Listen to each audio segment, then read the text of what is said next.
Nang gabing iyon sa grand opening ng kanyang marangyang hotel, walang awang idinawit ng asawa ko ang kanyang kabit at ipinakilala bilang kanyang asawa. Sa harap ng daan-daang imbitadong bisita, ipinakilala niya ako bilang isang baduy at probinsyanang kasambahay. Hindi niya alam, ako ang tunay na nakmamay-ari ng lahat ng kayamanang ipinakmamalaki niya ngayon.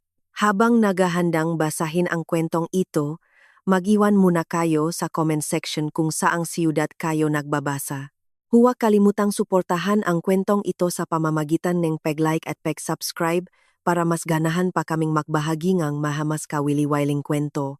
Ang gusaling Grand Majesty Hotel ng gabing iyon ay nakatayo ng napakagarbo sa pusot ng Begesi. Ang liwanag ng mga ginintuang pandekorasyong ilaw ay tumatagos sa mga glass walls na 10 metro ang taas na sumasalamin ng labis na karangyaan palabas sa kalsada. Daan-daang mamahaling sasakyan, mula sa mga sports car hanggang sa mga pinakabagong European models, ang nakapila ng mahaba sa main lobby area para ibaba ang mga mahahalagang bisita. Ngayong gabi ang presmyan o grand opening ng 5-star hotel na pinaniniwala ang pinakamalaking proyekto ngayong taon. Ang may-ari ay walang iba kundi ang asawa kong si Renato, isang lalaking palaging ipinagmamalaki ang kanyang sipak at ambisyon sa mundong real estate business. Bumaba ako mula sa isang lumang sasakyan ng ride-hailing app na huminto ng medyo malayo sa main lobby. Nahiya pa nga ang driver na ihatid ako sa mismong tapat ng pinto dahil sa dami ng mga nakaparadang mamahaling sasakyan. Ngumiti ako ng palakaibigan at sinabing ayos lang. Habang inaayos ang asul na bestidang suot ko, unti-unti akong naglakad patungo sa entrance. Ang bestidang ito ay sarili kong gawa. Gumugol akong 3 makakasunod na gabi para tahiin ito gamit ang aking makamay. Tinitiyak na bawat piraso ng simpleng cotton fabric na ito ay mayos na nakakabit. Sinadya kong hindi bumiling mamahaling damit sa butik dahil gusto kong bigyan ng tapat na sorpresa ang asawa ko. Gusto kong malaman niya na sa pinakamasayang araw niya, narito ako para suportahan siya suot ang damit na ginawa ko ng may buong pagmamahal at sakripisyo bilang isang asawa. Paglapit ko sa glass door ng lobby na mahigpit na binabantayan, agad pinigilan ng 2 malalaking guwardiya ang aking mga hakbang. Tiningnan nila ako mula ulo hanggang paa na may mapanuring tingin at pagdududa. Sa paligid nila, ang mababaeng high class ay naglalakad suot ang mga kumikinang na silk gowns at mga brilyanteng alahas na kuminang sa ilalim ng crystal chandeliers. Samantalang ako, nakatayo lang doon suot ang isang simpleng cotton dress na walang anumang alahas sa katawan. Kahit ang mukha ko ay may manipis lang na pulbos. Pasensya na ma'am. Private event po ito para sa mga mahahalagang imbitado. Kung wala po kayong VIP invitation card, hindi po kayo pwedeng pumasok sa lobby area, sabi ngang isang guwardiya na may malalim at matigas na boses. Nakaharang ang braso niya sa dadaanan ko. Sinubukan kong ngumiti para hindi makagawa ng gulo. Pasensya na, kuya. Ako po ang asawa ngang may-ari ngang hotel na ito. Ako po ang asawa ni Sir Renato. Pumunta po ako rito para surpresahin ang asawa ko na nakdiriwang ng pagbubukas ng kanyang bagong hotel. Sagot ko sa malambot at tapat na tono. Nakatinginan sandali ang 2 guwardiya. Pagkatapos, isang maliit na tawang panghahamak ang lumabas sa kanilang mga labi. Halatang wala silang pinaniwalaan ni isang salita na lumabas sa bibig ko. Para sa akin, ang ganitong pagtanggi ay nakasanayan ko na dahil palagi kong pinipiling manatiling simple sa publiko nang hindi ipinagmamalaki ang anumang estado sa buhay. Bago pa man lumala ang argumento, bumukas ang malaking glass door sa likod ng guwardiya. Lumabas ang figura ng asawa ko mula sa lobby. Napakagwapo at tindik na tindik siya. Nang gabing iyon suot ang isang napakamamahaling black tuxedo na saktong-sakto ang tabas sa kanya. Mayos ang kanyang buhok at isang manipis na ngitinga, pagmamalaki ang nasilayan sa kanyang mukha. Ngunit, agad na nanigas ang aking ngiti nang makitang hindi blangko ang kanyang braso. Sa tabi ngang asawa ko, isang nakababatang babae na may mahaba at kulot na buhok ang malambing na nakakapit sa kanyang braso. Ang babaeng iyon ay si Cindy, ang personal secretary nga asawa ko sa opisina. Suot ni Cindy ang isang napakagarbong pulang backless gown, kumpleto sa kumikinang na kwintas na brilyante. Silang dalawa ay naglalakat ng makatabi na parang hari at reyna ng gabing iyon. Renato, tawag ko sa boses na sapat ang lakas para marinig sa gitna ng maingay na jazz music sa lobby. Nang marinig ang pamilyar na boses, agad napalingon ang asawa ko. Sa sandaling iyon, ang kanyang ekspresyon na kanina'y punong tawa ay agad naging namumutla. Pagkaraan ng isang segundo, naging mapula ito dahil sa pagpipigil ng matinding galit. Binitawan niya sandali ang kamay ni Cindy at mabilis na naglakat palapit sa akin, na parang gustong humarang para hindi na ako makalapit pa sa kumpol ngang mapanawhin na nagsisimula na kaming mapansin. Nakasunod sa likuran niya si Cindy na may ngiting tagumpay sa kanyang mapupulang labi. Anong ginagawa mo rito? Bulyaw ang asawa ko sa medyo pabulong ngunit matalim na boses. Nanlilisik ang kanyang mamata na nakatitik sa asul kong bestida na may punong-punong pandidiri. Pumunta ako rito para ipagdiwang ang tagumpay mo, mahal ko. Gusto kong makita ang bungangang pinahirapan mo. Ginawa ko rin ang damit na ito para espesyal sa gabing ito, kabadong sagot ko, nabigla sa kanyang magaspang na reaksyon na hindi ko inaasahan. Bago pa man makasagot ang asawa ko, isang nasa katanghaliang gulang na lalaking medyo may kalakihan ang katawan at nakasuot ning mamahaling suwet ang lumapit sa amin. Ang lalaking iyon ay si Don Bartolome, isa sa mga pinakamaimpluwensyang kasosyo sa real estate sa siyudad at isang potensyal na investor na nililigawan ngang asawa ko para sa susunod niyang proyekto. Hello Renato! Wow! Congratulations sa napakagarbong bagong hotel mo. Ito ay isang napaka-fantastic na achievement. Bati ni Don Bartolome sa malakas na boses habang inaabot ang kanyang kamay para makipagkamay sa asawa ko. Agad nagbago ang ekspresyon ng asawa ko sa isang iglap at naging napakabait at magalang. Ah, Don Bartolome, maraming salamat po sa paglalaan ng oras para dumalo sa event namin ngayong gabi. Isang malaking karangalan po para sa akin ang inyong pagdalo, sagot ng asawa ko sa napakagalang na tono. Lumipat ang tingin ni Don Bartolome sa akin na nakatayong parang estatwa sa tabi ng asawa ko. Kumunot ang nuniya nang makita ang hitsura ko na sobrang kabaliktaran ng karangyaan sa paligid namin. Ah, pasensya na, Renato. Sino po ba itong babae sa tabi mo? Isa ba siya, samga staff ng hotel o kamag-anak mo? Inosenteng tanong ni Don Bartolome. Humanda na akong magsalita para ipakilala ang aking sarili bilang legal na asawa niya, ngunit mas naging mabilis ang asawa ko. Tumawa siya ng pilit at mabilis na sumingit bago pa ako makapagsalita. Oh, hindi po siya kung sino man, Don Bartolome. Isa lang po siyang kasambahay sa bahay namin. Kaninang umaga sobrang nagmamadali akong pumunta sa venue at hindi sinadyang naiwan ko ang reserbang suite ko sa kwarto. Kaya pinapunta ko ang kasambahay na ito para ihatid ang suite dito. Kararating lang po niya. Tuloy-tuloy na sagot ng asawa ko na walang kahit anong kaba o pag-alinlangan sa kanyang mukha. Parang tumigil ang pagtibok ng puso ko nang marinig ko ang masalitang iyon na lumabas sa bibig ng lalaking sinamahan ko nitong nakalipas na 5 taon. Matinding nanginig ang buong katawan ko. Tinitigan ko ang mukha ng asawa ko, nagahanap ng kahit konting bakas ng pagkakonsensya sa kanyang mamata. Ngunit ang nakita ko lang ay kawalan at kahihiyan dahil sa presensya ko doon. Tumango-tango si Don Bartolome sa paliwanag ng asawa ko. Oh, ganun pala. Napakasipak naman ng kasambahay mo. Umabot pa siya sa paghahatid ng suite sa ganitong kalayong lugar. Sabi ni Don Bartolome habang ibinabaling ang tingin kay Cindy na kanina patapat na nakatayo sa tabi ng asawa ko. Kung gayon, ang maganda at eleganteng babaeng ito sa tabi mo ay siguradong ang mahal mong asawa na palagi mong ikinukwento? Napakalaking ngiti ng asawa ko at may pagmamalaking muling inakbayan si Cindy sa baywang ng napakalambing sa harap ni Don Bartolome at sa harap ko mismo. Tama po kayo, Don Bartolome. Ito po si Cindy, ang mahal kong asawa.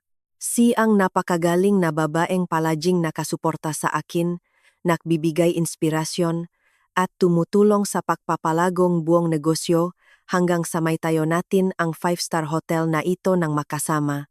Kung wala siya, wala ako sa kinalalagyan ko ngayon, sabi nga asawa ko sa napakaromantikong boses. Ngumiti ng matamis si Cindy at bahagyang yumuko ng magalang kay Don Bartolome. Salamat po sa papuri, Don Bartolome. Ginagawa ko lang po ang tungkulin ko bilang isang mabuting asawa para suportahan ng buong-buo ang karera ng asawa ko. Dakdak ni Cindy gamit ang boses na ginawang pinakamalambing hanggat maari. Napakagaling. Talagang napakabagay ninyong dalawa. Ang isa ay guwapo at matagumpay. Ang isa naman ay maganda at matalino. More success sa inyong dalawa. Tapat na papuri ni Don Bartolome bago tuluyang nakpaalam para pumasok sa main ballroom ng party na puno na ngang iba pang mahahalagang bisita. Nang makalayo na si Don Bartolome at mawala sa likod ng malaking pinto, agad na hinawakan ng asawa ko ang braso ko ng napakahigpit. Sobrang sakit ng pakakahawak niya sa balat ko. Kinalatkat niya ako ng pilit patungo sa isang tahimik na hallway na papunta sa guest restrooms, malayo sa paningin ng mataong dumadaan sa lobby. Nakasunod naman si Cindy sa likod namin na may maluwag na mga hakbang. Ang tunong kanyang high heels ay umaalingaw-ngaw sa kahabaan ng marble walls na tila ipinagdiriwang ang kanyang tagumpay laban sa akin. Marahas na binitawan ng asawa ko ang aking braso dahilan para mapatabingi ako at bumangga sa malamig na pader ng hallway. Dinuro niya ang mukha ko gamit ang kanyang hintuturo. Ang kanyang mga mata ay nagpapakita ngang matinding galit at pakamuhi. Talagang wala kang utak, no? Bakit ka ba naglakasloop pumunta sa ganitong lugar suot ang nakakatawang damit na yan? Asik ng asawa ko sa isang pigil ngunit matalim na boses na tumagos hanggang sa kalamnan ko. Gusto ko lang namang makasama ka sa araw ng tagumpay mo, asawa ko. Bakit nagawa mong sabihin sa iba na kasambahay mo ako? At bakit mo ipinakilalang asawa mo si Cindy sa harap ng lahat ng business partners mo? Tanong ko kasabay ngang paktulong nga luha sa aking nga pisngi. Ang bigat sa aking dibdib ay halos hindi ko na makayanan para huminga. Umabanteng isang hakbang si Cindy. Naka-cross arms habang tinitingnan ako ngang may matinding pang-iinsulto. Naku, ate, manalamin ka nga muna bago ka magsalita. Tingnan mo nga ang hitsura mo. Mura at kupas na tela, walang makeup na mukha, at luma ng sapatos. Gusto mo bang sirain ang reputasyon ni Renato sa harap ngang mamayayamang negosyante? Pang-aasar ni Cindy sa napakapanghamak na tono. Huminga ng malalim ang asawa ko, tinitigan ako ng napakalamig. Parang isa akong basura na hindi, sinadyang natapakan niya sa kalsada.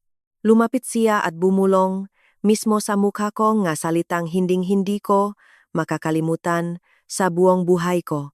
Makinig ka ng mabuti. Ang hitsura mong yan ay mukhang probinsyana, dugyot at mahirap. Wala kang karapatang tumabi sa akin sa marangyang party na ito. Ang presensya mo rito ay magiging katatawanan lang at sisira sa pagkatao ko sa harap ngang lahat ng mahahalagang koneksyon ko sa negosyo. Umalis ka na rito ngayon din, umuwi ka sa bahay, at huwag na huwag kang magpapakita ulit sa hotel na ito hanggat hindi ko inuutos. Umalis ka, bulyaw nga asawa ko habang kinukumpas ang kamay para itaboy ako. Mabilis siyang tumalikot, muling inakbayan si Cindy sa baywang at naglakad palayo. Iniwan akong mag-isa sa tahimik at malamig na hallway na iyon nang walang pakialam sa mga luhang umaagos sa aking mukha. Nakatayo lang ako run sa tahimik na hallway sa medyo mahabang panahon. Ang laming marble wall na sumusuporta sa katawan ko ay tila nanunuot hanggang sa aking mga buto, dahilan para manigas at mamanhit ang buong katawan ko. Sa di kalayuan, naririnig ang halahakan, pag-ingay ngang gabaso at ang nag-umapaw na musika mula sa loob ngang ballroom na kasalukuyang nakdiriwang ng napakasaya. Ang lugar na ito ang ruro ngang tagumpay ngang asawa ko. Isang lugar kung saan nararamdaman niyang naabot na niya ang tuktok ng mundo. Ngunit para sa akin, ang lugar na ito ang naging lugar kung saan ang lahat ng aking pagkatao at dangal ay inapakan hanggang madurok na parang walang kwentang basura ngang lalaking pinaka-pinakakatiwalaan ko sa mundong ito. Walang tigil sa pag-agos ang mga luha ko. Binasa nito ang asul na bestidang tinahi ko nang may buong pag-asa at kaligayahan nitong mga nakaraang araw. Ang mga malulupit na salitang sinabi, ng asawa ko ay patuloy na umikot sa isip ko na parang sirang plaka na nagpapahirap sa aking kalooban. Ang hitsura mong yan ay mukhang probinsyana. Wala kang karapatang tumabi sa akin sa marangyang party na ito. Ang mga salitang, iyon ay mas matalim pa kaysa sa isang kutsilyong itinarak mismo sa puso ko. 5 taon ng kasal na pinagdaanan kong buong katapatan at kasimplehan ay nawi lamang pala sa isang pag-amin na hindi ako hihigit sa isang kahiyahiyang kasambahay sa kanyang mamata. Naalala ko tuloy ang nakaraan 5 taon na ang nakalilipas noong unang beses ko siyang nakilala. Noon, isa lamang siyang mahirap na binata na kapapasa lang sa kolehiyo bitbit ang isang diploma at 1 milyong malalaking pangarap sa kanyang isipan. Wala siyang kahit anong puhunan para maksimulang negosyo. Madalas siyang nare-reject ng iba't ibang kumpanya at minamaliit ng maraming tao dahil sa simpleng background ng pamilya niya. Ngunit, sa kanyang mga mata nakita ko ang nag-aalap na apoy ng determinasyon at iyon ang naging dahilan kung bakit ako nahulog sa kanya. Napagpasyahan kong tanggapin ang proposal niya at pakasalan siya sa isang napakasimpleng seremonya, walang marangyang handaan, at hindi man lang dinaluhan ng kahit sinong miyembro ng aking pamilya. Palaging akalangang asawa ko ay isa akong mahirap at ulilang babae mula sa isang maliit na probinsya. Hindi niya alam na ang tunay na pagkakakilanlan na itinago ko sa loob ng maraming taon ay kabaliktaran sa kung ano ang naisip niya. Ang tunay kong pangalan ay isang pangalan na labis na kinatatakutan at iginagalang sa pambansang mundo negosyo. Ako si Araya de Leon, ang nag-isang anak at ang kaisa-isang tagapagmana ng buong kayamanan ng De Leon Group, isa sa pinakamalalaking konglomerate na kumokontrol sa iba't ibang sektor ng industriya sa bansang ito. Ang dahilan kung bakit ko itinago ang tunay kong pagkakakilanlan at namuhay ng labis na paya kasama niya sa loob ng 5 taon ay napakasimple. Gusto kong subukan ang katapatan ng kanyang puso. Gusto kong siguraduhin na ang lalaking naging asawa ko ay isang lalaking tunay na nagmamahal sa akin dahil sa kung sino ako at hindi dahil sa yaman, kapangyarihan o malaking pangalan ng pamilya ko. Bago mamatay ang aking ina, nag-iwan siya ng mensahe sa akin na madaling mabago ng pera ang puso ng isang tao at kailangan kong maging maingat sa pagpili ng mapapangasawa upang hindi ako mauwing ginagamit lamang. Dahil dito, handa akong iwanan ang marangyang buhay ko sa aming mansyon. Handa akong huwag bumili ng mga mahaling branded na gamit at piniling tumira kasama ang asawa ko sa isang maliit at masikip na inupahang bahay nung simula ngang aming pagsasama. Sa loob ngang 5 taon na iyon, ginampanan ko ang papel bilang isang napakamasunuring asawa sa bahay. Araw-araw akong nagluluto para sa kanya, naglalaba nga damit niya gamit ang aking nga kamay. Naglilinis ngang bahay hanggang sa sumakit ang likod ko at nagtitipid sa bawat sentimo ngang budget na ibinibigay niya na kadalasan ay saktong-sakto lang. Nang maksimulang umandar ang negosyo ngang asawa ko at kinailangan niyang napakalaking puhunan para sa kanyang unang proyekto, hindi ako nanatiling tahimik. Nang hindi niya alam, kinontak ko si Ate Mendoza, ang personal na abogado ng pamilya De Leon na itinuturing ko na ring parang tiyuhin. Inutusan ko si Ate Mendoza na ayusin ang venture capital firm ngang aming pamilya na magbigay nga bilyon-bilyong pisong pautang sa kumpanya ngang asawa ko na may napakadaling kondisyon at walang pabigat na collateral. Laging iniisip ng asawa ko na napakaswerte niya at isang henyo dahil bawat project proposal na ipinapasa niya ay laging madaling tinatanggap ng mga malalaking investors at nangungunang bangko. Hindi niya kailanman napagtanto na sa likod ng bawat tagumpay niya, bawat bidding na kanyang naipanalo, at bawat pondo ngang investment na pumapasok sa account ng kumpanya niya kabilang na Ang pangunahing kapital na 80% para itayo ang Grand Majesty Hotel, kung saan siya nakatayong mayabang. Ngayong gabi ay puro nanggaling sa decision at personal na pera ko na palihim kong ipinadala. Sinadya kong hayaan siyang I-enjoy ang lahat ng papuring iyon dahil gusto kong makita siyang masaya bilang isang matagumpay na lalaki. Ngunit ngayong gabi, isang matinding sampal ngang katotohanan ang dumapo sa aking mukha. Ang pera at tagumpay na ibinigay ko sa kanya ay naging dahilan pala para maging isa siyang halimaw na may pusong demonyo. Kinalimutan niya ang babaeng sumama sa kanya simula sa ibaba at mas piniling yakapin ang ibang babaeng dumating lang nung nakumapaw na siya sa yaman. Habang lunot ako sa dagat ng pihati at mga alalahanin sa nakaraan, muling narinig ang tunog ng yabak ng high heels na papalapit sa tahimik na hallway na kinaroroonan ko. Iniangat ko ang aking ulo at mabilis na pinunasan ang ngaluha sa aking pisngi. Lumitaw ang figura ni Cindy mula sa kanto ng hallway habang may hawak na wine glass na puno ng maitim na red wine. Mas lalong lumawak ang mapang-asar na ngiti sa mukha niya na puno ng panlilinlang nang makita niya akong nakatayo mag-isa sa kalunos-lunos na sitwasyon. Wow! Hindi ka pa pala umuwi. Kasambahay? Tanong ni Cindy sa napakatinis at pilit na boses na bumasag sa katahimikan ng hallway. Dahan-dahan siyang naglakad palapit sa akin, tinitiknan ako mula ulo hanggang paa na may matinding pagmamaliit. Napakatigas talaga ngang ulo mo, no? Pinaalis ka na nga ng maayos ni Renato, nakatayo ka pa rin diyan na parang estatwa. Ano, hinihintay mo ba ngang tip mula sa mabisita sa loop? Huminga ako ng malalim, pilit na pinapanatili ang pagiging kalmado ko at tiningnan siya ng walang kahit anong emosyon. Cindy, ako ang legal na asawa ni Renato. Ikaw ay isa lamang walang hiyang sekretarya na nakikisakay sa tagumpay ngang asawa ko. Ayusin mo ang pananalita mo, sabi ko sa mababangunit mariing boses. Imbes na matakot, humalahak ng malakas si Cindy. Ang tawa niya ay napakanakakarindi sa pandinig. Legal na asawa? Oh please, ate. Ang papel na iyon ay walang kwenta kung ang asawa mo mismo ay diring-diring kilalanin ka sa harap ng mundo. Gumising ka nga, matagal nang pinalitan ng pwesto mo sa tabi ni Renato. Matagumpay ng lalaki si Renato ngayon. May-ari siya ng isang kilalang 5-star hotel. Kailangan niyang gabaeng maganda, naka-fashion, may clays, at pwedeng ipagmalaki sa mga high society events, tulad ko.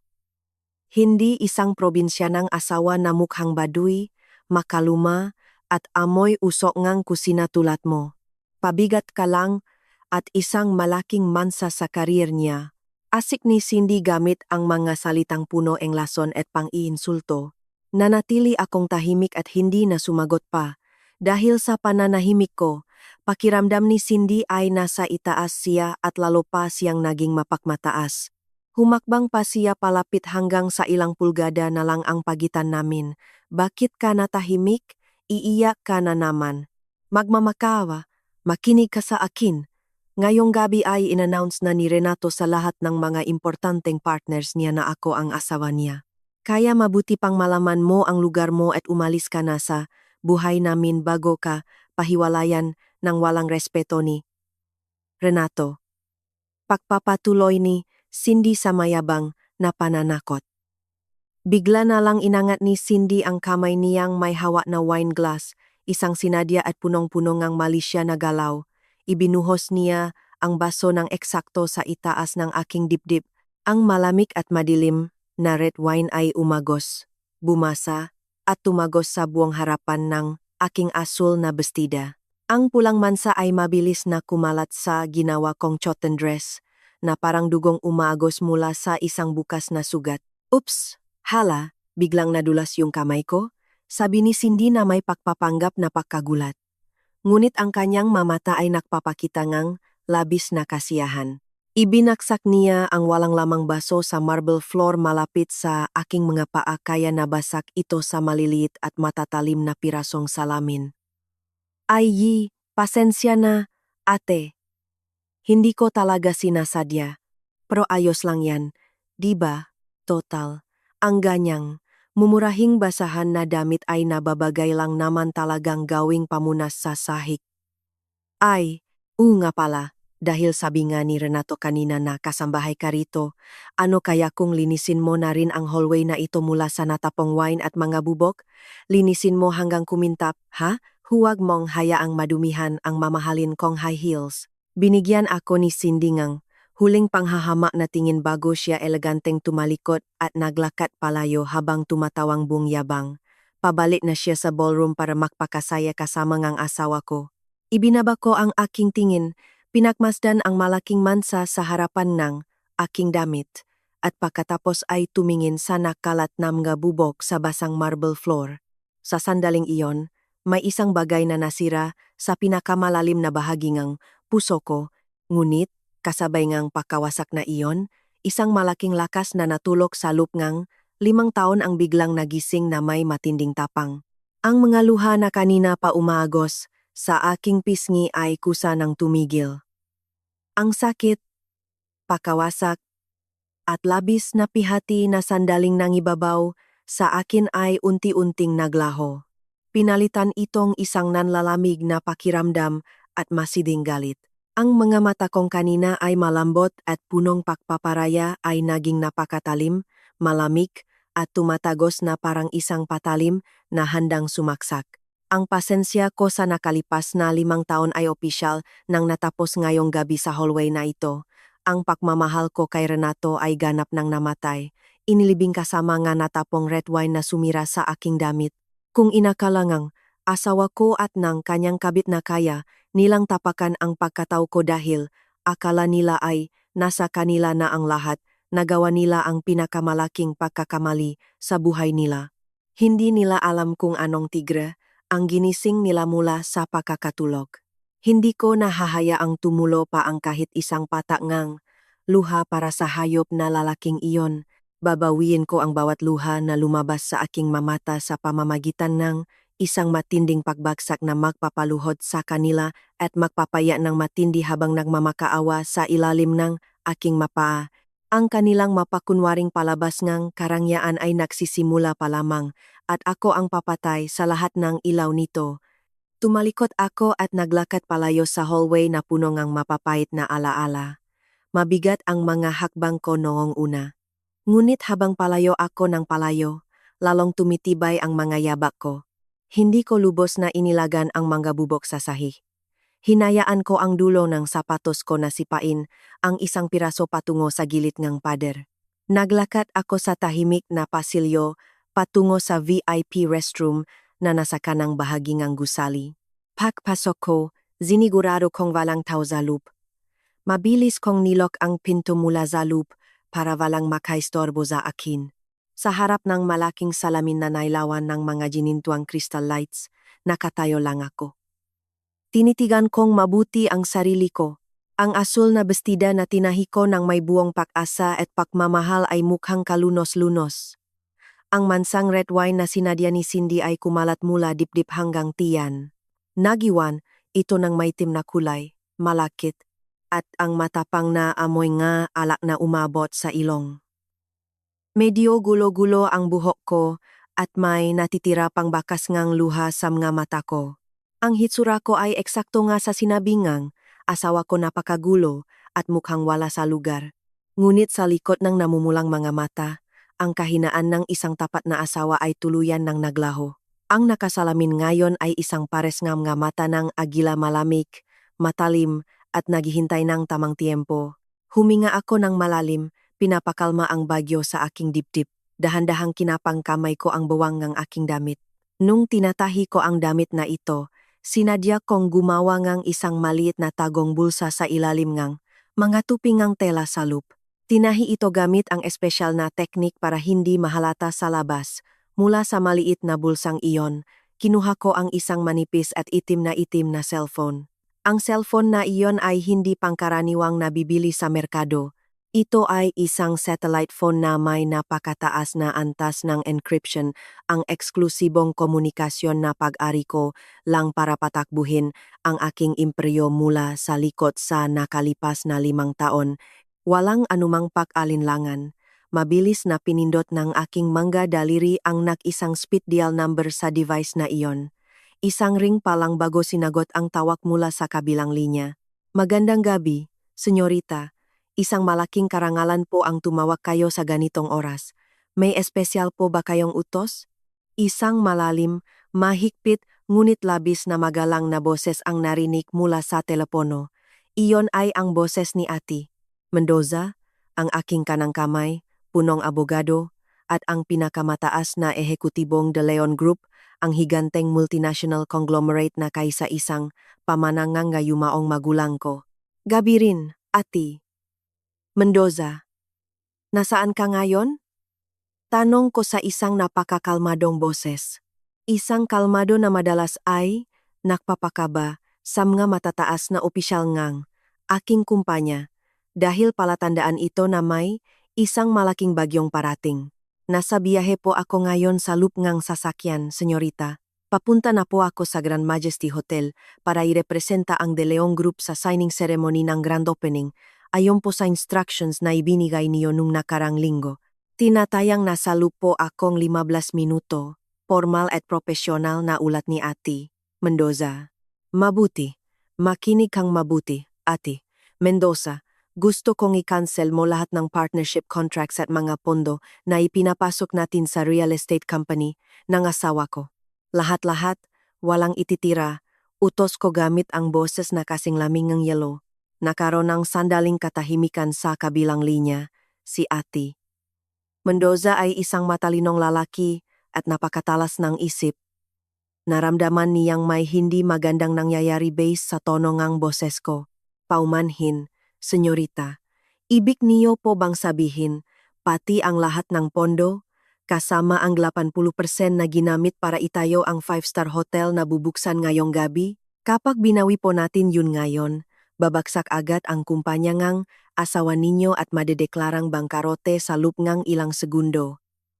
Mako-confiscate lahat ng assets niya ngayong gabi rin. Yun nga ang punto ko, Ati Mendoza. Gawin mo na ngayong gabi. Tawagan mo lahat ng bank directors na nasa ilalim ng ating kontrol. Ipagutos mong i-freeze ang lahat ng personal at corporate accounts sa ilalim ng panggala ng asawa ko, ngayon din. Ihinto lahat ng credit lines. I-block ang lahat ng credit cards niya at pati na ang sa sekretarya niyang nagngangalang Cindy. Ayokong may ni isang sentimong matira mula sa De Leon Group na ma-enjoy nila pagkatapos ng tawag na ito. Maring utos ko ng walang kahit anong puwang para sa pag-alinlangan. Opo, senyorita. Agad kong ipapatupad ang inyong mga utos. Ngunit kung maaari ko pong itanong, anong kawalang hiyaan ang ginawa ng lalaking iyon para humantong kayo sa ganitong desisyon? Sa nakalipas na 5 taon, lagi niyo siyang pinoprotektahan palihim at binibigyan ng madaling daan, tanong ni Ati Mendoza. Kahit pinipilit niyang maging profesional, rinig ko ang namumuong galit sa boses niya dahil sa kanya. Ako ay isang taong labis niyang ginagalang at pinoprotektahan mula ng pumanaw ang aking mga magulang. Ngumiti ako ng may pagkasarkastiko sa salamin. Pinalayas lang naman niya ako sa sarili niyang party, Ati Mendoza. Hindi niya ako pinapasok dahil daw masyadong probinsyana at dugyot ang hitsura ko. Higit pa rito, ipinakilala niya sa mga investors niya na isa siyang magaling at matagumpay na lalaki. At pagkatapos, ipinakilala niya ako bilang isang kasambahay na naghatid lang ng suwit niya. At ang mas nakakabilib, lantaran niyang isinama ang kabit niya, ang mismong sekretarya niya, at ipinakilalang siya ang kanyang asawa. Rinig na rinig ang pag-ikting ng mga pangamula sa kabilang linya. Nakmura ng mahina si Ati Mendoza bago muling pinigilan ang kanyang emosyon. Hayop na walang utang na loop. Ang lakas ng lupang linta na iyon nahiyain ang kaisa-isang tagapakmana ng De Leon Group. Wala siyang kaalam-alam na ang lupang kinatatayuan niya, ang mga sementong nakbuo sa hotel niya, maging ang hanging nilalanghap niya. Sa lup ngang gusaling iyan ay pag-ari ninyo, senyorita, wawasakin ko siya ngayong gabi mismo. Sisiguraduhin kong mabulok siya sa kulungan dahil sa lahat ng manipulasyon niya sa financial reports na hinayaan mo noon. Huwag mong hayaang mamatay siya agad, Ate Mendoza. Gusto kong i-enjoy ang palabas. Sabi ko habang binubuksan ang gripo at nagsimulang hugasan ang nanginginig kong mga kamay hindi dahil sa lungkot, kundi dahil sa tumataas na adrenalin. May karagdagan pa akong utos. Dalhin mo lahat ng orihinal na titulo ng lupa at investment certificates ng Grand Majesty Hotel. Dalhin mo rin ang dokumento ng takeover ng kumpanya niya. Tumawag ka sa Economic Crimes Division na may pulisya. Sabihin mong magre-report tayo tungkol sa malawakang embezzlement of investor funds na ginawa ng CEO ng hotel na ito pati ng mga kasabwat niya. Masusunod, senyorita, dadalhin ko ang warrant of arrest pati na rin ang buong legal team natin, sagot ni Ate Mendoza ng may matinding determinasyon. Isa pa, dagdag ko. Isama mo ang private security natin. Gusto kong gumawa kang napakagarbong eksena pagpasok mo sa main ballroom mamaya. Gawin mo silang mapigilan ng pahinga. Gusto kong makita ng mayabang kong asawa kung sino ba talaga ang may hawak ng buhay at kamatayan niya. Ikagagalak ko po, senyorita. Sisiguraduhin kong ang gabing ito ang magiging pinakamasamang bangungot na hinding-hindi niya makakalimutan sa buong buhay niya. Ayusin ko po ang lahat sa loop ng 10 minuto. Mag-iingat po kayo. Darating ako riyan kaagad para sunduin kayo, dala ang lahat ng karangalan na nararapat sa inyo. Hihintayin kita, Ate Mendoza, sabi ko bago ko ibinaba ang tawag. Ibinalik ko ang itim na cellphone sa tagong bulsa ng aking damit. Pagkatapos, yumuko ako at hinilamusan ang mukha ko gamit ang malamig na tubig mula sa lababo. Ang lamig ng tubig na dumampi sa mukha ko ay tila humugas sa lahat ng katangahan at pagiging inosente na bumalot sa buhay ko. Ang tangang asawa na handang magsakripisyo at magluto araw-araw para sa isang walang utang na loob na lalaki ay tuluyan ng namatay ngayong gabi. Pinunasan ko ang mukha kong tisyo hanggang matuyo, inayos ang ilang buhok na nalaglag sa noo at tiningnan ang salamin sa huling pagkakataon. Ang mansa ng retvina sa aking damit ay hindi na nakmukhang isang mansa ng kahihiyan. Sa paningin ko, ang mansang iyon ay naging parang simbolong digmaan, patunay na ang dugo nga traidor ay kailangang bayaran ng lubos na pagkasira. Lumabas ako ang VIP toilet na mas nakataas ang noo at tuwid ang katawan kaysa kanina. Ang mahakbang ko na dati may pag-alinlangan ay naging napakatatak at puno ng autoridad. Naglakad ako sa hallway pabalik sa main ballroom, ngunit sa pagkakataong ito, wala akong balak na pumasok at umiyak para magmakaawa ng atensyon. Tatayo ako sa isang madilim na sulok, magtatago sa likod ng malalaking haligi ng gusali, handang panuorin ang isang palabas na maya-maya ay babaliktad at ililibing ng buhay ang mismong pangunahing aktor. Ang tigre na 5 taong natulog ng mahimbing. Ngayon ay tuluyan ng gising at handang sakmalin ang kanyang biktima. Nagawa kong pumasok ng palihim sa likod ng napakalawak na main ballroom nang hindi napapansin. Nakadims na ang pangunahing ilaw, tanging ang napakaliwanag na stage spotlights na lang ang nakafocus sa unahan. Napakagarbo na atmosfera sa loob. Dandang round tables na nababalutan ng puting silk tablecloths, ang mayos na nakahilera, puno ang mamahaling pagkain, crystal glasses at napakamamahaling imported flowers. Sa mga upuan sa pinakaharap ay nakaupo ang mga opisyal ng siyudad, top businessmen, at business partners na matagal nang humahanga at rumerespeto sa asawa ko. Nakatayo ako sa likod ng malaking marble pillar malapit sa emergency exit. Mula sa madilim na sulok na ito, malinaw kong nakikita ang buong paligid, pati na ang main stage na may higanteng LED screen na nagpapakitang kumikinang na gold logong Grand Majesty Hotel. Sa ibabaw ng entablado, isang sikat na host ang may hawa ng mikropono, masiglang ginagabayan ang event. Mga kagalang-galang na bisita ngayong gabi. Dumating na tayo sa pinakahihintay nating highlight ng programa. Ang gabing ito ay hindi lamang pakbubukas ng isang napakagarbong gusali, kundi ito rin ay pagpapatunay ang dedikasyon, sipak, at kahangahangang bisyon ng isang lalaking nagsimula sa wala, hanggang sa naabot ang rurok ng tagumpay. Salubungin natin ngang masigabong palakpakan ang CEO at may-ari ng Grand Majesty Hotel, Ginong Renato. Umingay ang palakpakan sa buwang ballroom na nakpayanig bahagya sa sahig na kinatatayuan ko.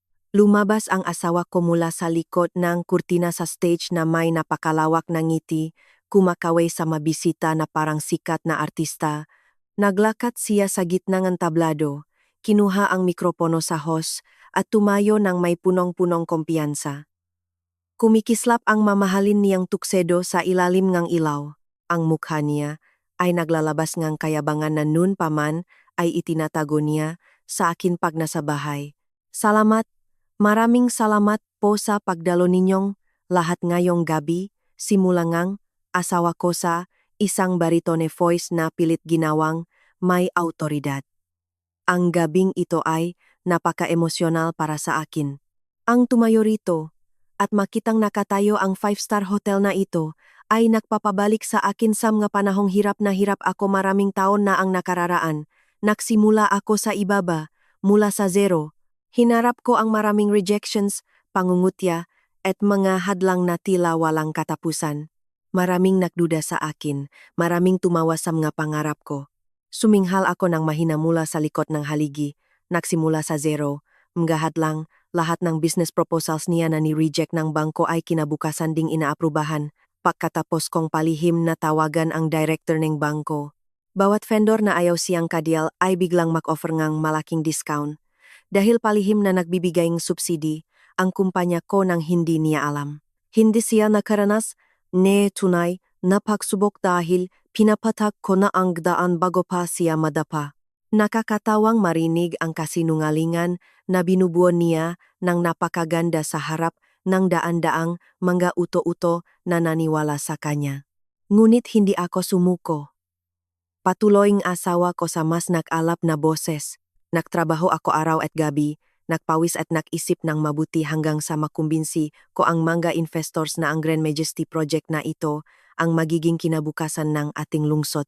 Siyempre, hindi ko ito mararating ng mag-isa. Tumingin ang asawa ko sa kaliwang bahagi ng stage at iniabot ang kanyang kamay. Sa likod ng bawat tagumpay ng isang lalaki, palaging may isang magaling na babaeng nakatayo para suportahan siya. Ang babaeng palaging nagbibigay lakas sa akin kapag pakiramdam ko ay bumabagsak ako. Ang babaeng matalinong tumulong sa akin para bumuo ng business strategy. At ang babaeng nag-alaga sa akin ng may buong pagmamahal. Hayaan ninyo akong tawagin sa entablado, ang kaluluwa ko, ang aking pinakamalaking inspirasyon, ang pinakamamahal kong asawa, Cindy. Muling umugong ang masigabong palakpakan at hiyawan ng mga bisita. Lumabas si Cindy mula sa gilid ng stage. Nilalandi ang kanyang paglalakat na ginawang pilit na pilit ang pagiging elegante. Sumasayat ang pulang gown niya sa sahig habang ang mukha niya ay may pekeng ngiti na nakakasuka mula sa pwesto ko. Lumapit si Cindy sa asawa ko at agad siyang inabayan ng mahigpit ng lalaking iyon. Hindi pa siya nahiya na halikan ito sa pisngi sa harap ng lahat, dahilan para lalong mahiyawan ang matao. Kinuha ni Cindy ang mikropono at nagpasalamat sa isang boses na mukhang napakabait at puno ng kaplastikan. Tumango-tango pa ang mga asawang negosyante sa unahan na tila manghang-mangha sa pagiging perpektong mag-asawang dalawa. Bumaliktad ang sikmura ko sa murang palabas na ginagawa ng dalawang traidor na iyon. Nagsasaya sila sa ibabaw ng pera at kapangyarihang pag-ari ko naman talaga. Ninakaw nila ang buhay ko, tinapon ako na parang basurang madumi, at ngayon nagsasaya silang inaako ang lahat ng pinahirapan ko na parang sa kanila talaga iyon. Mahigpit kong naikuyom ang dalawa kong kamao hanggang sa pumuti ang mga buto ng aking daliri. I enjoy mo ang palakpakan na yan, asawa ko. Damhin mo bawat segundong papuring natatanggap mo ngayon. Dahil ito na ang huling pagkakataong maririnig mo yan sa buong buhay mo. Pagkatapos ng nakakasuyang palitan nila ang papuri, muling nagsalita ang host. Okay po, Magino at Binibini. Narinig po natin ang nakaka-inspire na speech ni Sir Renato. Ngayon naman po ay darating na tayo sa importanteng bahaging gabing ito. Tulad ng alam nating lahat, Ang pagpapatayong Grand Majesty Hotel ay buwang-buwang sinuportahan ng pinakamalaking investor sa ating bansa. Ngayong gabi, dumalo ang kinatawan ng pangunahing konsortium ng investors para mismong pumirma sa ceremonial plaque kasama ni Sir Renato, biglang tumahimik sa loop ng ballroom. Alam ng lahat kung sino ang tinutukoy niya. Ang pangalang De Leon Group ay isang banal na pangalan sa mundong negosyo. Ang presensyang kinatawan nila sa isang opening event ay ang pinakamataas na pakilala na maaring makuha ngang isang real estate developer. Sobrang kabadong-kabado ang asawa ko, pero sabik na sabik. Nilabas niya ang dibdib niya, handang salubungin ang Diyos na tagapagligtas na pumondo sa kayabangan niya. Sa ibabaw ng maliit na mesa na binalot ng pulang velvet sa gitnang stage, nakahanda ang solid gold plaque at ang kumikinang na diamond pen. Mga kaibigan, ituon po natin ang ating atensyon sa main doors ngang ballroom. Salubungin natin ang pagdating ng pinakamataas na ehekutibo mula sa De Leon Group, sigaw ngang host. Mabilis na gumalaw ang mailaw palabas sa stage, tumutok sa malalaking double doors na gawa sa kahoy sa dulong ballroom. Sabay-sabay na napalingon ang lahat ng bisita doon. Katahimikan at pagasang ang bumalot sa buong kwarto. Isang segundo. 2 segundo. 3 segundo. Walang gumagalaw. Nagsimulang maramdaman ang tensyon sa hangin. Nagsimulang kabahan ang asawa ko sa stage. Naging medyo tigas ang ngiti niya. Bumulong siya kay Cindy na mukhang nagtataka rin. Eksaktong sa 5 segundo, nabasak ang katahimikan ng napakagulat. Ang malaking double doors ay hindi binuksan ng dahan-dahan. Sa halip, malakas itong ibinukas mula sa labas na may labis na puwersa kaya lumagutok ang mga bisagra. Ang pakakabangga ng pinto sa dingding ay umalingaw-ngaw sa buong ballroom kaya napasigaw ng bahagya ang mga babaeng bisita sa gulat. Mula sa pinto na nakabukas ng maluwang, hindi isang nakangiting executive ang pumasok, kundi higit sa 1 dosenang malalaking lalaki na nakasuot ng itim na suit, may itim na shades at earpieces ang pumasok ng sabay-sabay. Napakalamig ng mga mukha nila at walang emosyon, nagpapalabas ng matinding aura na sobrang nakakatakot. Ang mga private bodyguards ay agad kumalat ng mabilis at pulido. Gumawa sila ni humambarikade na umati sa dagat ni mga bisita. Lumikhang isang malawak at bakanteng daan sa gitna, mismong ballroom papunta diretso sa main stage. Ang masayang ambience na puno ang tawa kanina ay agad naging nakakapangilabot at tahimik. Wala ni isang bisita ang naglakas loob na magsalita. Pinatay ang background music. Ang mga city officials at mayamang negosyante na kanina'y nakarelax lang, ngayon ay nakatayong tense, hindi naiintindihan kung anong nangyayari. Agad na namutla ang asawa ko. Automatiko siyang napaatras ngang isang hakbang. Binitawan ng kanyang kamay ang pagkakaakbay sa baywang ni Cindy. Inakala niyang masindikato o naniningil ngang utang ang dumating para manggulo sa party niya. As security, nasaan ang magwardiya? Hulihin niyo ang mataong ito, sigaw ang asawa ko habang nanginginig ang boses niya. Ang pagpapanik niya ay hindi na naitago dahil nakalimutan niyang patayin ang kanyang mikropono. Umalingaw-ngaw ang nakakaawang boses niya sa buong kwarto, pinapakita kung gaano siya kaduwag sa oras ng tunay na panganib. Ngunit walang ni isang gwardiya ang naglakas loob na pumasok. Pinigilan sila lahat sa labas at madaling dinisarmahan ng private security na dinala ng tauhan ko. Ang takot ng asawa ko sa stage ay naging paborito kong panorin. Ay krinos ko ang braso ko habang nasa likod ng madilim na haligi. Isang napakalamig na ngiti ang namuo sa aking mga labi. Ang palabas na ito ay tuluyan ng bumaliktad at ang kurtina patungo sa kanyang pagbagsak ay nabuksan na. Dumating na ang berdugo para kunin ang buhay ngang kaya-kayabangan. Ang tensyon sa loob ng ballroom ay napakabigat. Tila nahigop ang lahat ng hangin. Nakatayo lang na parang mga estatwang bato ang mga bodyguards na nakaitim. Wala silang pakialam sa mga sigaw nga sawa ko mula sa entablado. Ang mga bisita na halos puro makongresista, mayor at top businessmen ay napakulang sa kinaupuan nila, walang naktangkang bumulong. Ang karangyaan na buwang yabang na binuo nga asawa ko ay nawasak sa isang iglap. Mula sa mabukas na pinto, narinig ang tunog nga yabag. Napakaayos, mabigat, at punong-punong nga tinding autoridad. Isang nasa katanghaliang gulang na lalaki ang naglakat papasok sa gitna ngang human barricade. Nakasuot siyang isang dark gray na suit na napakalinis at may clays ang pagkakagawa. Tuwit na tuwit ang katawan niya, matigas ang panga, at ang tingin ay kasing talas ng agilang nag-abang sa biktima niya. Ang buhok niya na nagsisimula nang pumuti ay nakasiklay ng mayos patalikot, nagdadagdag na karisma at pananakot. Siya si Ate Mendoza, ang pinakamataas na ehekutibo at pinakakatiwalaang kanang kamay ng pamilya De Leon, ang lalaking may buong kontrol sa pag-ikot ng ekonomiya ng naglalakihang kumpanyang Minanaco. Nang makita si Ate Mendoza sa ilalim ngang ilaw, narinig ang sabay-sabay na pagbuntong hininga nga malalaking negosyante sa unahan. Nakilala nila ang mukhang iyon. Siyempre naman nakilala nila. Sa mundo ng real estate at investment, ang panggalang Ate Mendoza ay isang buhay na alamat. Ang pagdating niya sa isang event ay katumbas ang pagdating ng isang hari sa mismong digmaan. Nang makita kung sino ang pumasok, agad nawala ang panik sa mukha nga asawa ko. Pinalitan ito ngang matinding ginhawa at isang mukha ngang asong handang manghimot ng puwet.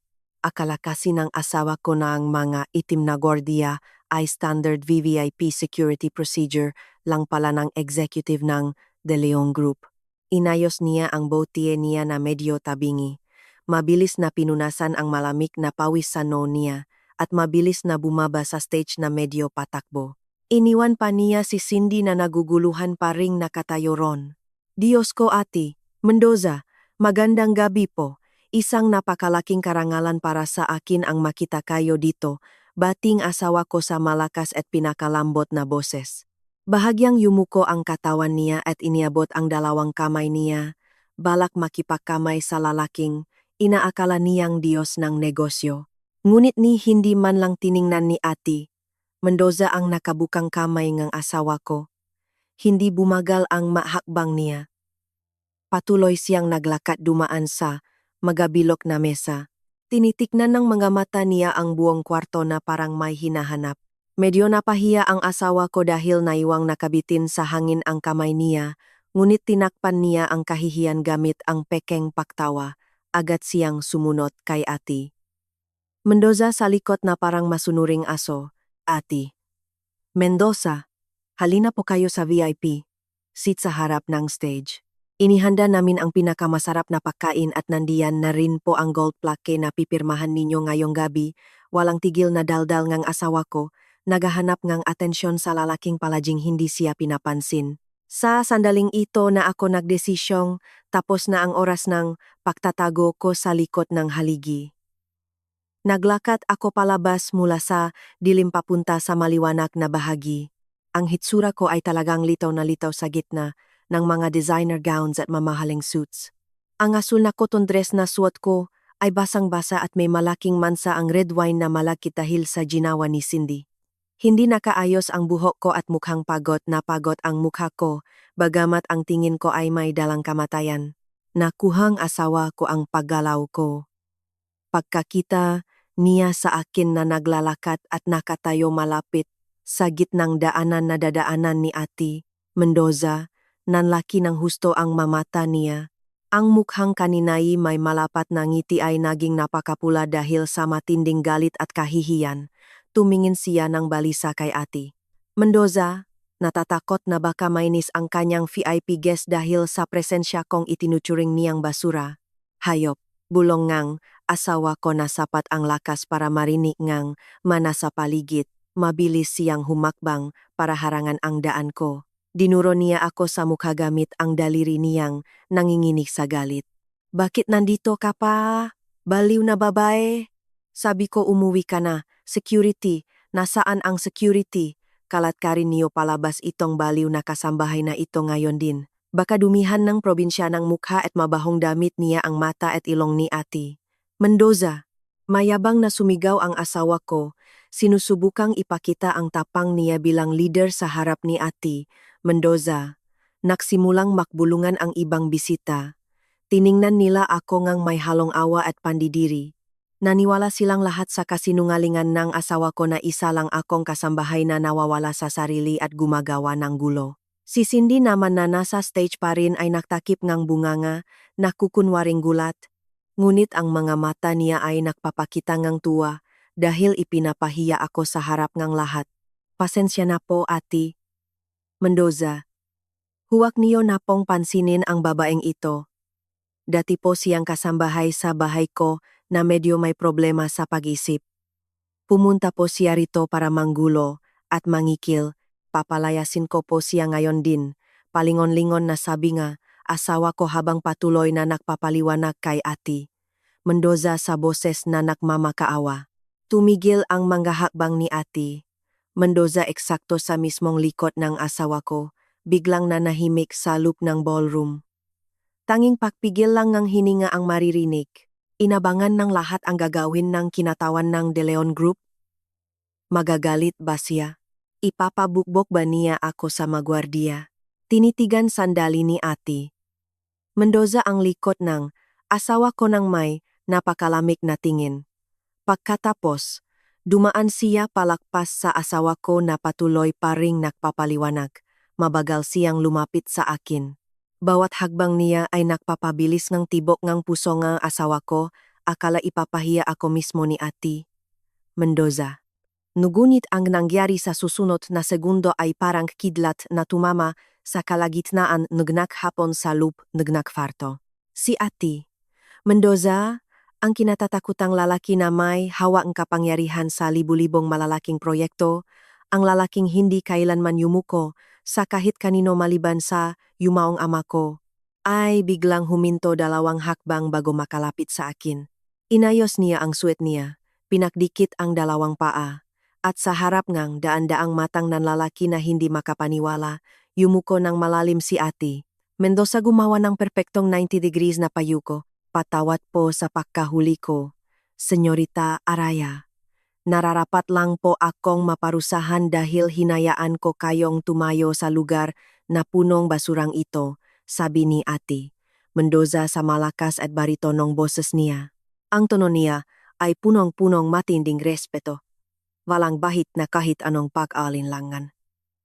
Umalingaw-ngaw ang boses niya sa buong ballroom, tumagos sa bawat tengang na taong nandon.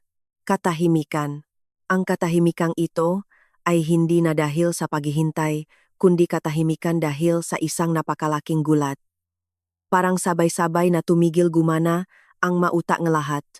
Ang malalaking negosyante ay automatikong napatayo mula sa kanilang mga upuan. Nalaglag ang kanilang mapanga, hindi makapaniwala sa nakikita.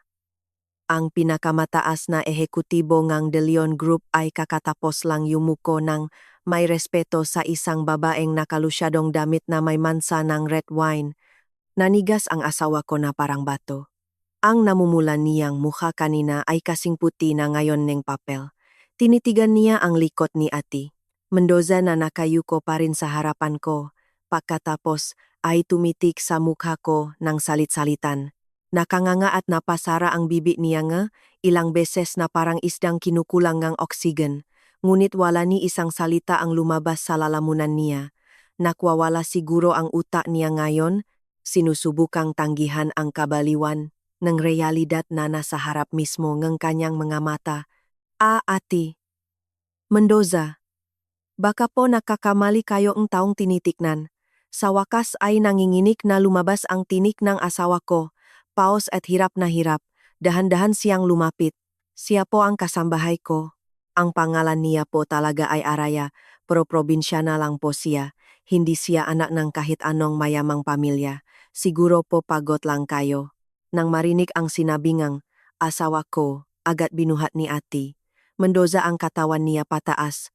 Dahan-dahan siyang lumingon sa asawa ko. Kung nakakamatay lang ang tingin, malamang patay na ang asawa ko dahil sa hiwa-hiwang tingin ni ati. Mendoza. Naglabas ang kiling aura ang lalaki kaya kusa na paatras ang asawa ko habang nanginginig ang tuhod. Tumahimik kang asong ulol ka, Renato, sigaw ni ati. Mendoza. At napayanik bahagya ang mga baso sa mga kalapit na mesa. May lakas kang loop na tawaging kasambahay ang nag-isa at kaysa isang tagapagmana, ang tunay na may-ari at ang may hawak ng majority stocks ng buong De Leon Group. May gana kang tawaging probinsyana ang boss na nakpapakain sa iyo sa nakalipas na 5 taon. Ikaw ay isang nakakadiring linta na wala man lang karapatang banggitin ang pangalan niya, parang tinamaan ng malaking martilyo ang asawa ko sa dibdib dahil sa mga sinabi ni Ate Mendoza. Nawalan ngang lakas ang magabinti niya, muntik na siyang matumba, napilitan lang siyang kumapit sa sandalan ng upuan para hindi bumaksak sa sahig. Tinitigan niya ako, naghahanap ngang kasinungalingan sa mukha ko. Pero ang tanging nakita niya ay isang napakalami na tingin ng isang babaeng walang isang hibla ng pagmamahal na natitira para sa kanya. Sa kabilang banda, mas lalong namutla si Cindy na nakatayo pa rin sa stage.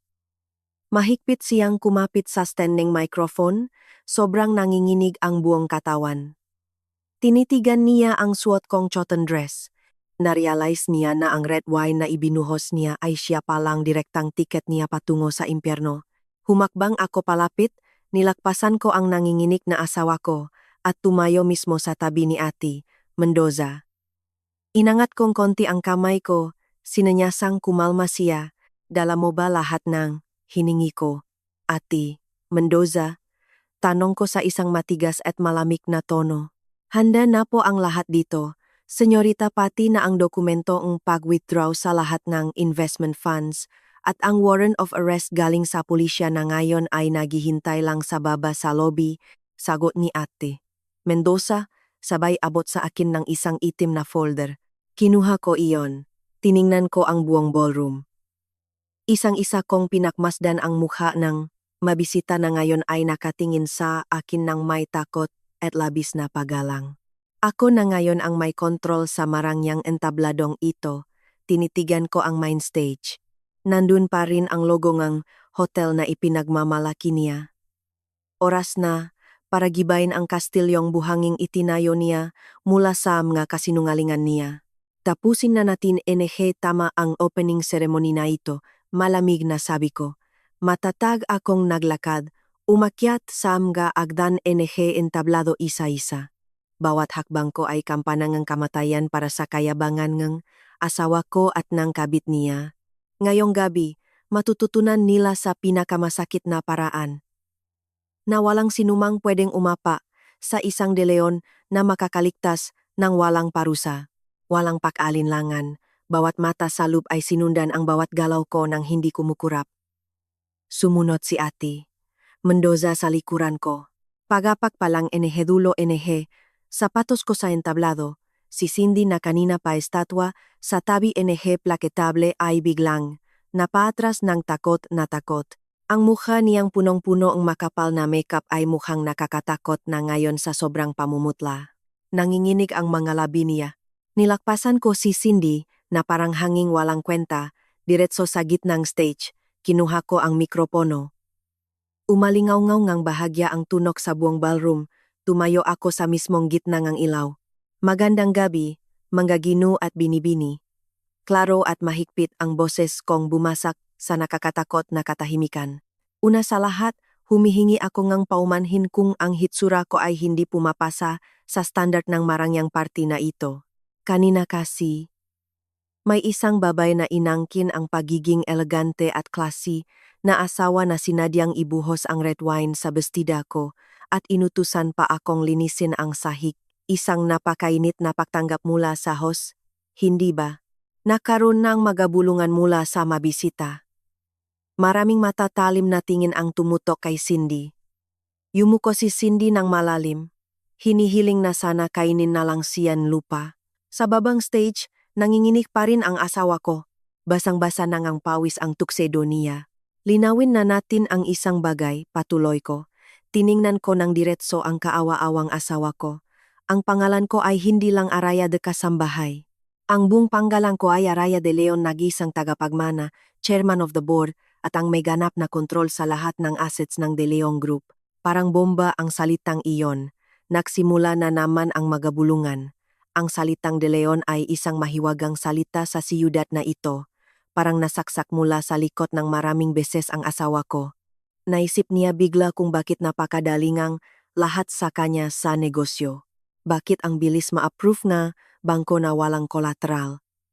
Bakit napunta sa kanya ang proyektong tulad ng Grand Majesty kahit wala pa siyang karanasan? Sinanyasan ko ang audiovisual staff sa likod gamit ang kanang kamay ko na pinuwersa ng tauhan ni Ati Mendoza kanina. Sa isang iglap, nakbago ang LED screen sa likod ko. Nawala ang Go logo ng hotel. Pinalitan ito nga malalaking kopya ng opisyal na dokumento. Ang unang lumabas ay ang titulo ng lupang 3 ektarya kung saan nakatayo ang hotel, malinaw na nakasulat. May-ari, Araya de Leon. Asawa ko, si Renato, tawag ko sa mapang-asar na tono. Ilang minuto lang ang nakalipas, nakatayo ka rito at nakwento tungkol sa kung paano ka nagsimula sa ibaba, nakpakahirap, at ginamit ang pagiging henyo mo. Napakagandang speech. Kaso, puro kasinungalingan, tinuro ko ang screen. Ang lupang kinatatayuan niyo ngayon, akin yan. Ang 80% kapital na pumasok sa account mo. Akin yan. Inutusan ko ang venture capital arm ng De Leon Group na i-approve lahat ng palpak mong proposals. Nagbago ulit ang screen. Bank statements at malalaking wire transfers mula sa kumpanya ko papunta sa account ni Renato tuwing nagrereklamo siya sa akin sa bahay na wala na siyang pondo. 5 taon. Nakpakababa ako. Nagtago ako sa likod ng simpleng damit, pinagluto kita araw-araw, nilinis ko ang bahay natin gamit ang sariling kamay ko. Ginawa ko yon dahil akala ko mahal mo ako ng tapat. Gusto kitang magtagumpay at sumaya. Pero ngayong gabi, sinuklian mo yon sa pamamagitan ng pagpapalayas sa akin sa mismong building ko. Tinawag mo akong probinsyanang kasambahay at ipinagmalaki mong itong sekretarya mong tuang nagsilbing asawa at inspirasyon mo. Wala ni isang pata ng luha ang lumabas sa akin, naging apoy na iyon ng pagkamuhi. Ang mabisita, lalo na ang maasawa nga negosyante, ay nandidiring tumingin sa asawa ko. May ilan pa ngang lantarang dumura sa sahig. Sa high society, baka normal na ang pambababae. Pero ang kagatin mo ang kamay na nakpakain sa iyo at magnakaw, kamula, sa sarili mong nakpapanggap na asawa. Isang malaking kasalanan iyon sa negosyo na hindi mapapatawad. Hindi na kinaya ng asawa ko. Parang bakal sa bigat ang kanyang mga paa na kinalatkat niya palapit sa stage. Bumaha ang luha sa maputla niyang mukha. Tumutulo na ang sipon at tuluyang nadurog ang pagiging arogante niya. Araya. Asawa ko, mahal ko. Pakiusap. Hagulgol ngang, asawa ko mula sa babang stage. Itinaas niya ang makamay niya na parang pulubi. Mali ako, nabaliw lang ako. Ginayuma ako ngang malanding babaeng yan. Si Cindy ang kumulam sa akin. Siya nagpilit na pumunta rito. Patawarin mo na ako, mahal ko. Alalahanin mo yung nga masasayang alaala natin. Mahal kita, Araya. Nang marinig niyang siya ang sinisisi, sumabok sa galit si Cindy na kanina patakot na takot. Manahimik ka, Renato. Tili ni Cindy sabay baba sa stage ng marahas. Nilapitan niya ang asawa ko at malakas na sinampal sa piski. Pa, ako papala ang nangkulam sayo. Ikaw ang lumandi sa akin. Ikaw ang nangakong hihiwalayan mo ang asawa mo dahil baduy siya. Ikaw ang sinungaling. Nagsimulang magtulakan at magsigawan ang dalawa sa baba. Sinisisi ang isa at isa sa harap ngang daan-daang bisita. Isang napakamurang comedy show. Tama na. Sigaw ni Ati Mendoza na agad nakapagpatigil sa kanila. 2 bodyguard ang humawa sa mabraso ni Renato at Cindy at pinuwersa silang paluhurin sa marmol na sahig na nakaharap sa entablado. Ngumiti ako. Binuksan ko ang itim na folder at kinuha ang draft ng partnership contract na bilyon-bilyon ang halaga na dapat sana ipipirmahan ngayong gabi. Nagmamakaawa kagamit ang ating mga masasayang alaala, malamig kong tanong. Patay na ang mga alaalang iyon. At ngayong gabi, pati kinabukasan mo, mamamatay din. Sa harap ngang lahat, pinunit ko ang papel sa dalawa. Narinig ang pakapunit nito. pinunit ko ng pinunit hanggang naging basura na lang ang papel. Inihagis ko ang magpiraso pataas, hinayaang bumagsak parang niebe sa ulo ng asawa ko. Bilang pinakamalaking stockholder, dinedeklarang wina-withdraw ko na ang lahat ng pondo mula sa Grand Majesty Hotel at lahat ng projects mo. Fired ka na bilang CEO ngayon din, deklarasyon ko. Araya, huwag, babagsak ako, mamamatay ako. Iyak ni Renato habang nagpupumiglas sa mga bodyguard. Hindi pa yan, maring putol ko. Nagbago ang let screen. This time, forensic audit report. Akala mo hindi ko alam ang ginawa mo? Nagnakaw ka ng milyon-milyong pondo mula sa company natin. Na-create ka nga pekang resibo at tinransfer mo ang pera sa personal account ni Cindy para ibili siyang kotse, alahas at kondo. Nanlaki ang mata ni Cindy. Hindi. Si Renato nagbigay sa aking ngamga yan bilang regalo. Ang regalong mula sa nakaw ay nakaw pa rin, sagot ko. Tumingin ako kay ati, Mendoza at tumango. Papasukin mo na sila. Bumukas muli ang pinto. Pumasok ang kapulisan mula sa Economic Crimes Division sa kanilang uniform. Dumiretso sila kina Renato at Cindy na nakaluhot pa rin. Ginung Renato, binibay ning Cindy. May warrant po kami dahil sa malawakang estafa, embezzlement at money laundering. Under arrest na po kayong dalawa, CLECK. Nadinig ang paklok ng posas sa kanilang mga kamay. Parang nawalan ng buto si Renato. Kinalatkat na siya ng mga pulis paalis habang umiyak at isinisigaw ang pangalan ko, nakmamakaawa. Si Cindy naman ay nagwawala, isinusumpa ang asawa kong nakdala sa kanya sa imperno. Biglang may pumasok pang isang karakter. Narinig ko ang tilinge, isang pamilyar na matandang babay malapit sa VIP buffet table. Ang biyenan ko, nilampasan niya ang crowd wearing a tacky bright green silk dress, punong-puno ng mamahaling gintong alahas na sobrang kapal. Nanginginig siyang lumapit, pawis na pawis, at nakita ang anak niya pinoposasan. Tumabi kayo, ano to? Sigaw niya sabay tulak sa isang waiter. Paglingon niya sa stage, nakita niya ako, at uminit agad ang ulo niya. Sa loob ng 5 taon, ginawa ako ngalila ng babaeng ito, pinamasahe sa pa, pinaglaba manually. Hoy baliw na babay, walang utang na loop na kasambahay. Bulyaw biyenan ko sabay turosa, akin ng nga daliri niyang punong singsing. Anong ginagawa mo rito? Ikaw nakpatawah ng pulis kasi selos na selos kang hihiwalayan ka na ngang anak kong CEO. Hoy mga pulis, bitawan niyo siya. Baka mapatalsik kayo sa trabaho niyo. Si ati. Mendoza ang naksalita. Ayusin mo pananalita mo, matanda. Ang minumura ng bunganga mong walang pinag-aralan ay siya, mismong nakpapakain sa luho mo. Tumaas ang kilay ngang matanda? Sino ka ba? Wala siyang pera kahit isang kusing.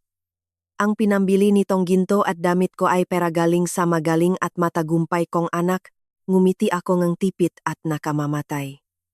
Talaga ba? Mahal kong biyenan? Malamig na sabi ko. Nasabi ba sa iyo ngang pinakmamalaki mong anak kung saan niya kinuha ang pondo? Sa tingin mo mabibigay ang bangko ngang bilyon-bilyon ng walang kolateral? Ang ginto mo, ang green dress mo, ang sasakyang dinala mo dito. Lahat ng yan binilingang asawa ko galing sa pagnanakaw mula sa kumpanya kong De Leon Group.